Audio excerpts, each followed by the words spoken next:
పునుగు తైలం. దీనినే కస్తూరి తైలం అని కూడా అంటారు. ఈ తైలం పునుగు పిల్లి నుంచి వస్తుంది.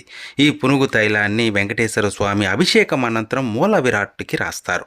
అసలు ఈ కస్తూరి తైలాన్ని ఎందుకు వాడతారంటే, ఈ తైలంలో సువాసన మనిషి మెదడును ప్రేరేపిస్తుందంట. ప్రశాంతతను, తర్వాత ఒత్తిడిని క్రమబద్ధీకరించి మానసిక సమతుల్యతను కలిగిస్తుంది.